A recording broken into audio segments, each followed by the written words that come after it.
فأنا ناصح لإخواني بالصدع بالحق تبيض وجوههم. السكوت في مسألة الحزبية يضرها، فاصدع بما تؤمر وأعرض عن المشركين. سلامي على دماج ورجالها والشيخ يحيى ودار العلم يا سعد بانيها. بسم الله الرحمن الرحيم. الحمد لله حمدا كثيرا طيبا مباركا فيه كما يحب ربنا ويرضاه. أشهد أن لا إله إلا الله وحده لا شريك له وأشهد أن محمدا عبده ورسوله صلى الله عليه وعلى آله وأصحابه ومن تبعهم بإحسان إلى يوم الدين. أما بعد. إخواني الكرام rahimani wa rahimakumullah.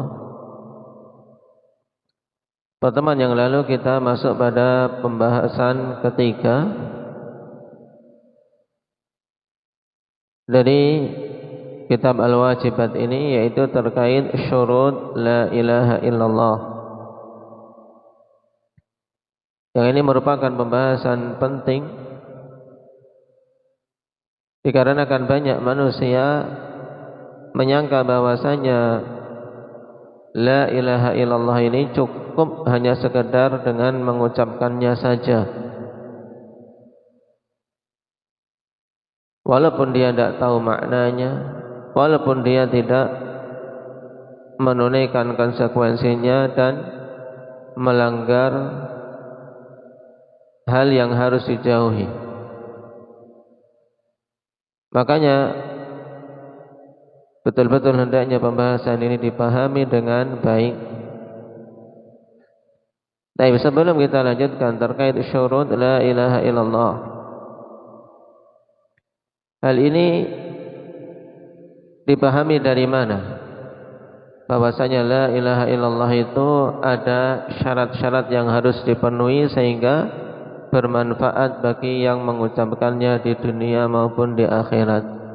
Indak ya syukran.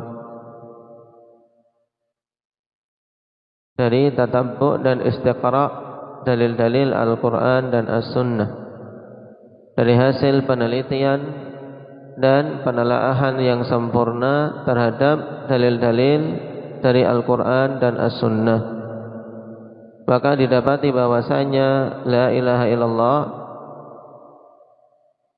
ada syarat yang harus dipenuhi untuk bisa betul-betul bermanfaat bagi yang mengucapkannya. Dan nanti akan kita dapati dalam perincian adillah terkait masing-masing syarat tersebut. Persis hal ini juga ikhwan seperti beberapa masail yang lain, seperti misalnya permasalahan pembagian tauhid menjadi 3. Kalau antum ditanya apa dalil pembagian tauhid menjadi 3, hendak ikhlas, istiqra' dan tatabbu' sama. Nah, taib tatabbu' dan istiqra' yang sempurna terhadap dalil-dalil. Hal ini ditegaskan oleh sederetan para a'immah seperti Syekh Ibnu Baz, Syekh Ahmad Al-Ansari, Asy-Shinqiti, Ibnu Utsaimin, Al-Wadi'i, An-Najmi dan yang lainnya dari para a'immatud da'wah. Kemudian terkait syurut la ilaha illallah, isyarat bahwasanya la ilaha illallah ini ada syarat-syarat yang harus dipenuhi untuk bisa bermanfaat bagi pengucapnya. Itu telah ada semenjak qurun tabi'in. Nah, sebagaimana kemarin kita sebutkan dari siapa? Indang ya Wafa. Di antara yang awal-awal mengucapkan kalimat yang mengisyaratkan la ilaha illallah itu ada syarat-syarat yang harus dipenuhi. Ini penting untuk membantah mereka-mereka yang mengatakan syarat-syarat ini baru muncul setelah dakwah Syekh Muhammad bin Abdul Wahab.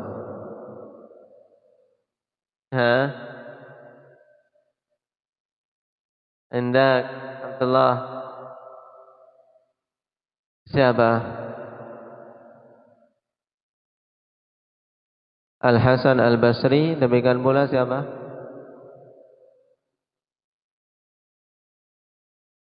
Satunya lagi siapa? Jabir Wahab Ibnu Munabbih. Nah, ini diantara mutaqaddimun yang diriwayatkan mereka menegaskan kalau la ilaha illallah harus terpenuhi padanya syarat-syaratnya. Taib. Cuma ikhwan, pada generasi awal tersebut belum ada penegasan tentang jumlahnya. Nah, bahwasanya penelitian tersebut untuk syarat-syarat la ilaha illallah kemudian ditegaskan syarat-syaratnya ada 7 atau ada 8.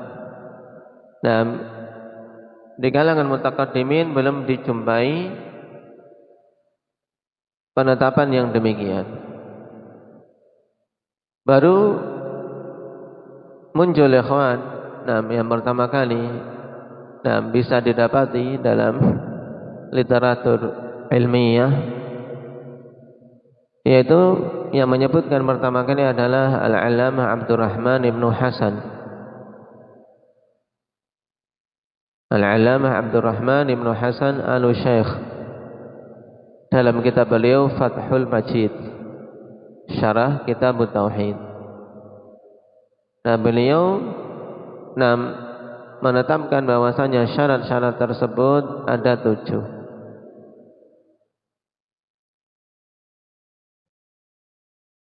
Kemudian beliau tambah dalam kitab Qurratu Uyunil Muwahhidin syarat yang ke-8, yaitu al-kufru bima yu'badu min dunillah, yang ditambahkan syarat ini bukan berarti belum tercakup dalam syarat ke-7 yang ada yang disebutkan sebelumnya, bukan, akan tapi ditambahkan itu untuk memberi penegasan. Kenapa? Karena sebagian manusia tidak memperhatikan atau tidak memahami bahwasanya pada syarat mahabbah terkandung konsekuensi untuk bara'ah terhadap kesyirikan dan segala sesuatu yang diibadahi selain Allah Subhanahu wa taala. Maka beliau mengkhususkan untuk disebutkan syarat ke-8, yaitu bara'ah minasyirki wa ahli. Taib. Nah, ini butuh ikhwan untuk suatu pembahasan ilmiah kita tahu runtutannya. Berarti kalau ditanya di antara yang didapati pertama kali menyebutkan 7 syarat ini siapa, Talha? Syekh Abdurrahman Ibnu Hasan Al-Syaikh. Ini yang menyebutkan syarat-syaratnya itu 7. Paham? Adapun tabi'in seperti Hasan Al-Basri, kemudian Wahab Ibn Munabbih, mereka tidak menyebutkan 7, tapi mengisyaratkan bahwasanya ada syarat-syarat yang harus dipenuhi. Paham? Taib.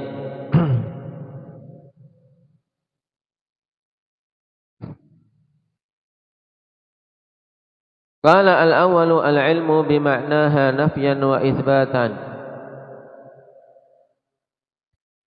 Syarat yang pertama adalah mengilmui makna la ilaha illallah, baik pada penafiannya maupun penetapannya. Karena la ilaha illallah ikhwan, padanya 2 rukun. Pada la ilaha illallah padanya 2 rukun. An-nafyu rukun yang pertama, yang kedua al-itsbat, penetapan. Pada an-nafyu yang dimaksud apa? Yaitu pada kalimat la ilaha. Ini rukun yang pertama pada kalimat la ilaha. Di sini an-nafyu. Apa yang dimaksud? Yaitu yang dimaksud adalah nafyul ilahiyatil haqqah amma siwallah min sairil makhluqat, yaitu meniadakan keilahian yang hak dari selain Allah Subhanahu wa taala. Naam. Jadi kita nafikan bahwasanya semua makhluk itu tidak memiliki apa? Hak untuk dituhankan. Ini rukun yang pertama, la ilaha, tidak ada ilah yang hak. Rukun pertama namanya apa tadi ini? Nasrul an-nafyu. Naam. Kemudian rukun yang kedua al-itsbat. Itu diambil dari kata illallah, kecuali Allah. Dan yang dimaksud dengan itsbat ini berarti menetapkan ilahiyah yang hak itu hanya untuk Allah Subhanahu wa taala semata. Di mana Allah Subhanahu wa taala adalah satu-satunya zat yang hak untuk diibadahi.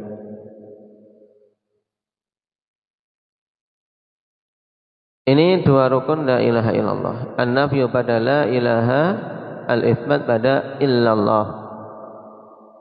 Berarti ketika digabungkan dua hal ini pada kalimah la ilaha illallah, maknanya apa secara lengkap? Kita harus tahu bahwasanya maknanya apa? La ma'buda haqqun illallah. Tidak ada zat yang diibadahi yang hak kecuali Allah Subhanahu wa taala.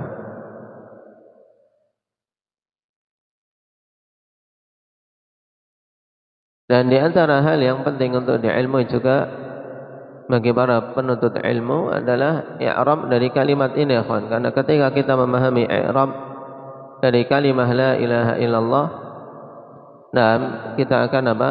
Sangat gamblang tentang maknanya. Demikian pula dua rukunnya tadi. Nah, la ilaha illallah, perhatikan la di sini apa? La nafi lil jinsi. Ilaha, i'rabnya bagaimana di sini? Indah ya Badri.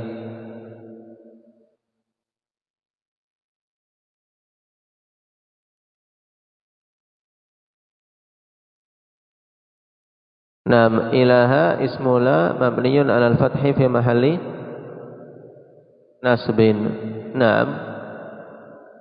Karena la di sini beramal seperti inna.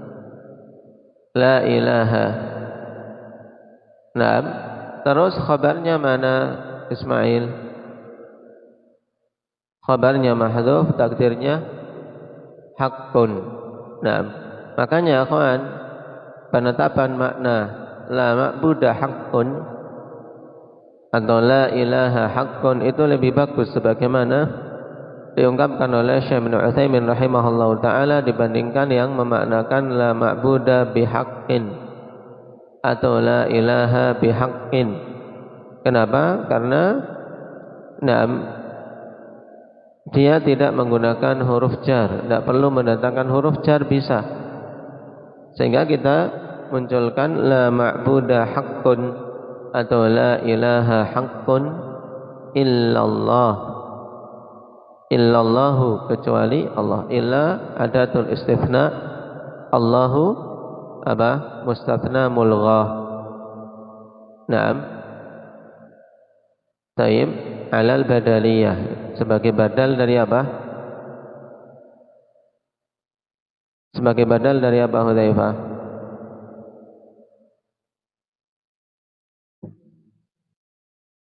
Nah, sebagai badal dari khabar la.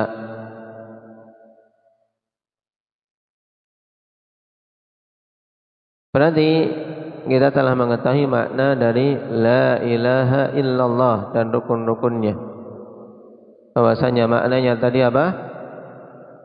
La ilaha haqqun illallah, atau juga yang masyhur la ma'buda bihaqqin illallah. Naam. Tidak ada zat yang hak untuk diibadahi kecuali Allah Subhanahu wa ta'ala.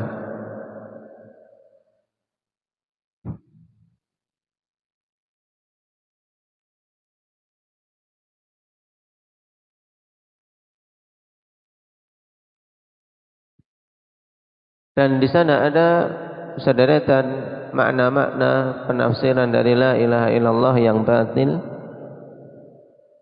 yang tidak memenuhi tujuan.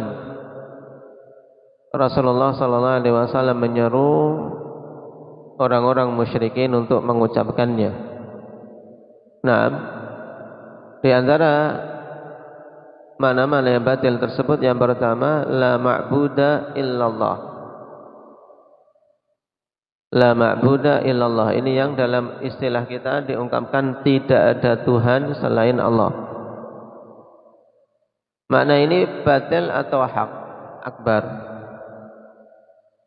Tidak ada Tuhan selain Allah, dan ini makna yang masyhur di sekolah-sekolah. Naam, la ilaha illallah maknanya tidak ada Tuhan selain Allah. Batil kenapa? Makna ini batil kenapa?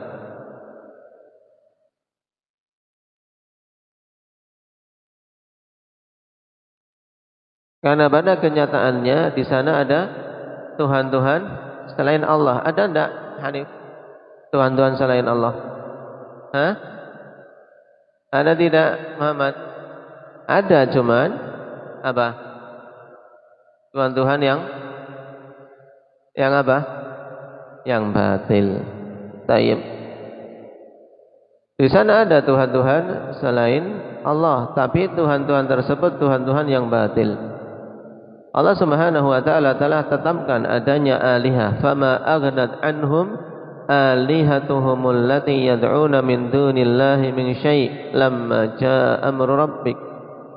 Allah Subhanahu wa ta'ala tetapkan adanya alihah tersebut tidaklah bermanfaat bagi mereka Tuhan-Tuhan mereka yang mereka sembah tersebut selain Allah. Berarti makna la ma'buda illallah makna yang menyelisih fakta. Menyelisih fakta. Kenapa? Karena pada kenyataan ada Tuhan-Tuhan selain Allah. Kemudian memiliki konsekuensi batil. Nah, memiliki konsekuensi batil. Kenapa? Karena ketika dikatakan tidak ada Tuhan selain Allah, berarti semua Tuhan-Tuhan yang ada itu, baik yang hak maupun yang batil, itu adalah apa? Allah. Nah, maka ini jelas kebatilannya, kawan. Maka sangat berbahaya makna tersebut. Cuman ya tadi, nah, karena kebanyakan jahil terhadap makna la ilaha illallah, tidak memahami hakikat makna la ilaha illallah dan rukunnya, sehingga dikiranya sekadar mengartikan, mengubah ke kalimat bahasa Indonesia saja.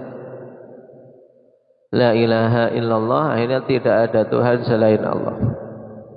Ini makna yang batil, harus dipahami, dan memiliki konsekuensi kufur, konsekuensi syirik. Kenapa? Karena berarti kelazimannya bahwasanya semua Tuhan-Tuhan yang diibadahi itu, yang hak maupun yang batil, adalah Allah. Berarti berhala-berhala, patung-patung, dan siapapun yang disembah-sembah oleh para pelaku kesyirikan, menurut makna ini berarti apa? Adalah Allah. Ini batil. Karena makna yang hak apa tadi harusnya?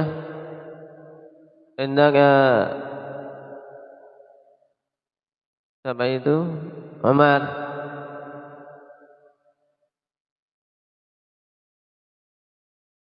Tidak ada sesembahan yang hak untuk diibadahi kecuali Allah.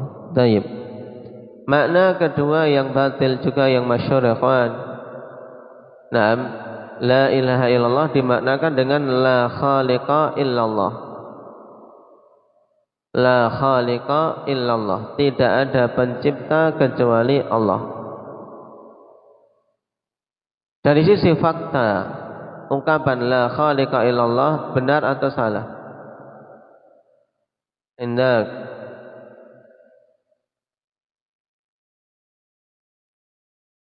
Sama. Tidak ada pencipta selain Allah. Secara kenyataan dan fakta betul atau salah? Tidak ada pencipta selain Allah. La khaliqa illallah. Hah? Nah, secara fakta betul tidak ada pencipta selain Allah. Karena yang menciptakan itu hanya Allah Subhanahu wa taala. Cuman untuk dijadikan ini sebagai makna yang diinginkan dari kalimah la ilaha illallah tidak benar. Paham? Kenapa? Karena ketika la ilaha illallah dimaknakan dengan la khaliqa illallah, itu baru memaknakan la ilaha illallah dengan bagiannya saja, dan bukan itu yang diinginkan oleh Nabi SAW ketika menyeru la ilaha illallah. Demikian pula bukan itu yang dipahami oleh orang-orang musyrikin sehingga mereka menolak untuk mengucapkan la ilaha illallah. Kenapa? Karena kalau yang diinginkan la khaliqa illallah, orang-orang musyrikin akan bantah enggak? Akan mengingkari enggak? Indahnya Khadir. Akan mengingkari enggak? Hah? Tidak. Kenapa? Kenapa mereka enggak mengingkari seandainya yang diinginkan makna la ilaha illallah cuma la khaliqa illallah? Taib, ahsan. Karena apa? Orang-orang musyrikin mereka meyakini bahwasanya memang Allah Subhanahu wa taala lah zat yang menciptakan. Di sini mungkin kalian maksudnya betul, cuman ungkapannya ini harus dibetulkan. Jangan sampai cuman maksudku tadi kayak gitu. Tidak bisa kalau ungkapannya tidak mengarah ke situ, tidak bisa pakai maksudnya. Ya, tidak bisa dari hati ke hati kalau ini. Harus lafadznya betul. Jadi saya ulangi lagi. Nah, makna yang kedua yang batil apa? Memaknakan la ilaha illallah dengan apa? La khaliqa illallah. Tidak ada pencipta selain Allah. Loh, kenapa makna ini kok dihukumi batil? Padahal kan faktanya memang demikian. Tidak ada pencipta selain Allah kan betul. Kenapa kok dihukumi batil? Dihukumi batil karena apa? Karena makna tersebut bukan makna yang diinginkan dari kalimah la ilaha illallah. Sebab seandainya itu yang diinginkan, orang-orang kufar Quraisy tidak akan mengingkarinya. Karena mereka telah meyakini kalau tidak ada pencipta kecuali Allah. Buktinya apa? Ketika ditanya siapa menciptakan langit dan bumi, mereka menjawab, siapa Yahya? Allah. Dalilnya mana? Wala in sa'altahum man khalaqas samawati wal arda la yaqulunna Allah. Jika engkau bertanya kepada mereka siapa yang menciptakan langit dan bumi, maka mereka akan mengatakan Allah. Nah, makanya kalau la ilaha illallah maknanya la khaliqa illallah, berarti apa? Orang-orang musyrikin sudah bisa dikatakan bertauhid. Paham? Ya. Ya enggak? Karena mereka sudah mengakui tidak ada pencipta selain Allah. Berarti mereka tidak akan mengingkari. Tapi buktinya mereka mengingkari ketika disuruh oleh Nabi SAW. Qulu la ilaha illallah tuflihu. Mereka enggan. Bahkan mengatakan, aja'alal alihata ilaha wahida. Inna hadha la syai'un ujab. apakah Muhammad ini mau menjadikan ilah yang banyak menjadi satu saja? Sungguh ini perkara yang sangat mengherankan.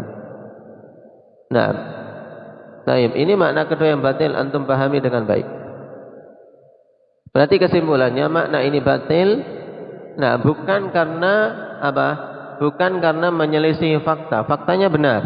Tidak ada pencipta selain Allah. Tapi apa? Tapi tidak sesuai dengan apa? Tujuan yang karenanya Nabi menyeru manusia untuk mengucapkan la ilaha illallah. Karena bukan tujuan itu. Tapi tujuannya adalah untuk menetapkan bahwasanya tidak ada ilah yang hak untuk diibadahi kecuali Allah. Juga sisi kebatilannya karena apa? Memiliki konsekuensi yang batil. Sebab konsekuensinya kalau la ilaha illallah maknanya la khaliqa illallah, berarti orang-orang musyrikin sudah apa? Sudah bisa dikatakan sebagai ahli tauhid. Karena mereka sudah meyakini itu. Ya, sudah meyakini hal tersebut.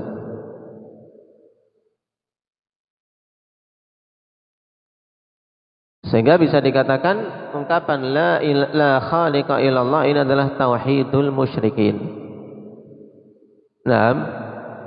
Ungkapan la khaliqa illallah, tidak ada pencipta selain Allah, ini adalah apa?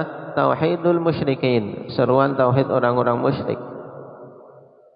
Karena mereka sudah meyakini itu. Dan sayangnya akhwan, ada firqah dari firqah yang menisbahkan kepada dakwah Islamiyah yang memaknakan la ilaha illallah dengan makna ini. Siapa itu?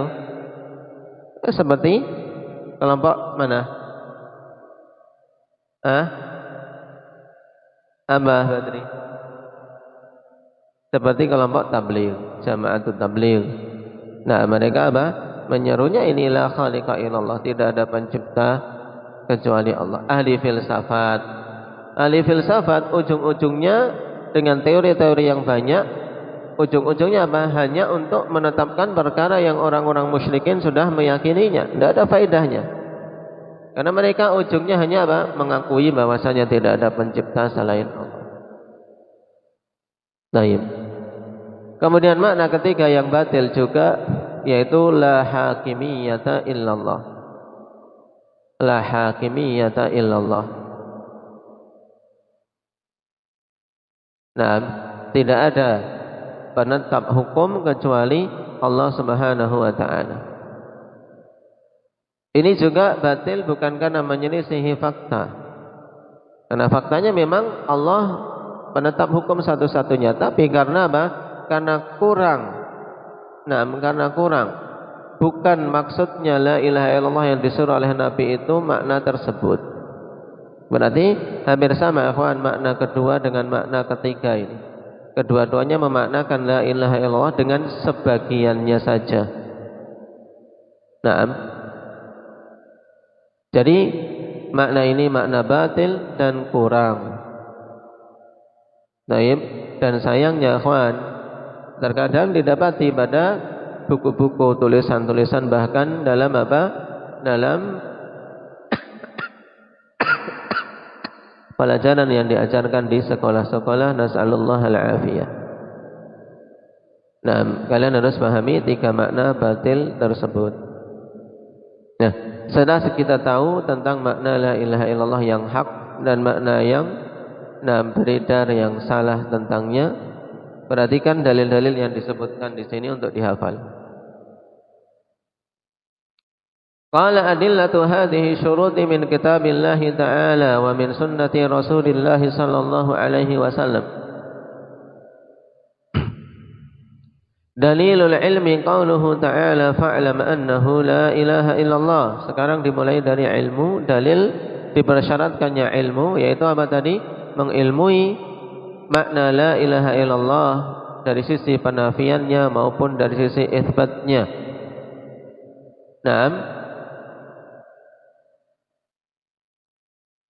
Dalilnya adalah perkataan Allah Subhanahu wa ta'ala, fa'lam annahu la ilaha illallah.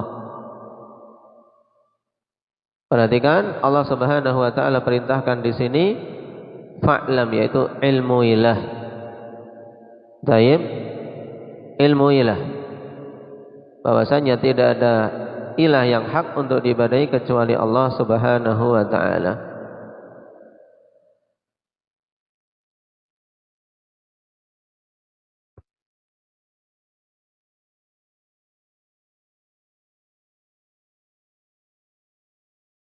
Dikatakan oleh Al-Wazir Abdul Mudzaffar rahimahullah dalam Al-Ifsah, qauluhu syahadatu an la ilaha illallah yaqtadi an yakuna syahidu aliman bi annahu la ilaha illallah kama qala ta'ala fa'lam annahu la ilaha illallah.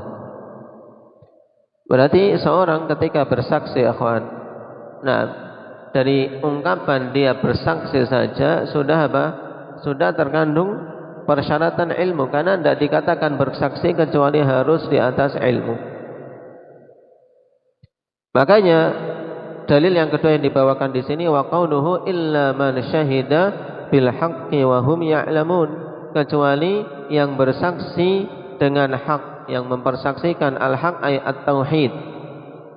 Wa hum ya'lamun ay hum ala ilmin wa basiratin bima syahidu bih. Ini berkata Imam Asy-Syaukani. Nah, Imam Syaukani menafsirkan ayat illa man syahida bil haq ay at-tauhid, kecuali yang mempersaksikan tauhid, yaitu mempersaksikan la ilaha illallah dalam keadaan mereka mengilmuinya. Berarti dua ayat ini sangat jelas akhwan. Nah, wajibnya seseorang apa? Mengilmui hakikat la ilaha illallah, yaitu maknanya secara nafi dan itsbat yang menghilangkan kejahilan. Wa qauluhu illa man syahida bil haqqi wa hum ya'lamun ay bila ilaha illallah, bil haqq ay bila ilaha illallah. Ini juga sebagaimana disebutkan penafsiran tadi dari Imam Asy-Syaukani. Wa hum ya'lamun, dalam keadaan mereka mengilmuinya, biqulubihim ma nataqu bi alsinatihim, dengan hati-hati mereka mengilmuinya, karena akal itu kan di hati. Mengilmui apa yang mereka ucapkan dengan lisan-lisan mereka. Jangan sampai mereka mengucapkan sesuatu yang tidak diilmuinya.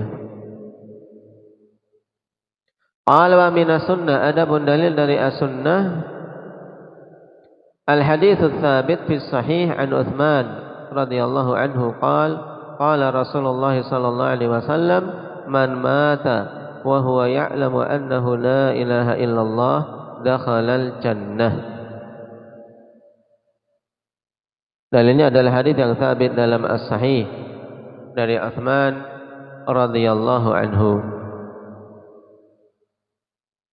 Rasulullah sallallahu alaihi wasallam bersabda, man mata, siapa saja yang mati, wa huwa ya'lam, di sini wawu haliyah, dalam keadaan dia mengilmui bahwasanya tidak ada ilah yang hak untuk diibadahi kecuali Allah, dakhalal jannah, maka dia akan masuk ke dalam surga. Nah, hadis dikeluarkan oleh Imam Muslim.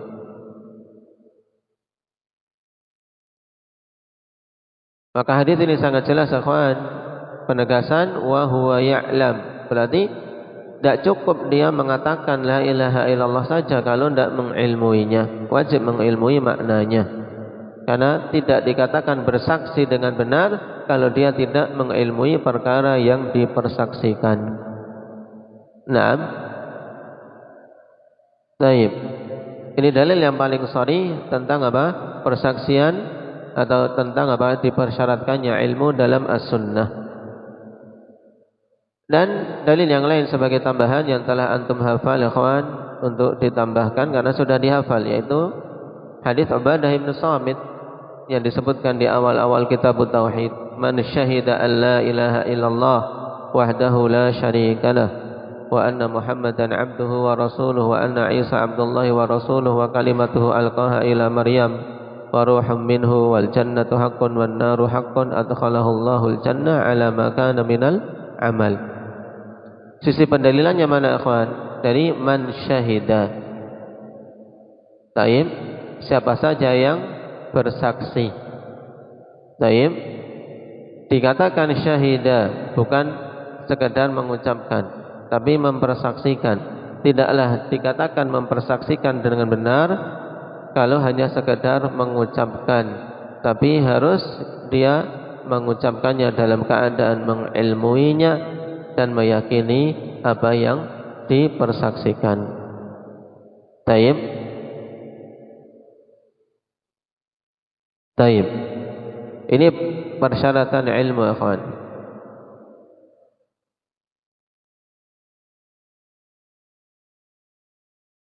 Kemudian tingkatan minimal ilmu yang dituntut dalam persaksian la ilaha illallah. Nam wal haddul adna lil ilmi bi syahadati an la ilaha illallah. Tingkat minimal ilmu untuk persaksian la ilaha illallah yang diterima, akhwan, yaitu al ilmu bi ma'naha bi suratin ijmaliyah. Ilmu tentang makna la ilaha illallah secara global. Nah, ini isyarat juga, akhwan, bahwasanya apa? Bahwasanya ilmu tentang la ilaha illallah itu bertingkat-tingkat. Tapi minimalnya seorang mengilmui maknanya. Yaitu tadi, dari sisi penafian, dari sisi isbat. Harus tahu bahwasanya la ilaha illallah yang diinginkan adalah meniadakan semua sesembahan selain Allah, kemudian menetapkan bahwasanya yang hak itu hanyalah satu yang berhak untuk diibadahi, yaitu Allah Subhanahu wa taala semata. Baik. Dan insyaallah pada pertemuan yang akan datang kita bahas lebih lanjut tentang tingkatan berbeda-bedanya ilmu di sini dan tingkatan tertingginya bagaimana. Dari kalam Ibnul Qayyim rahimahullah. Naktafi bihadza walhamdulillahi rabbil alamin. Tugas antum berarti menghafal sampai dalil syarat yang pertama. Subhanakallahumma wa bihamdika asyhadu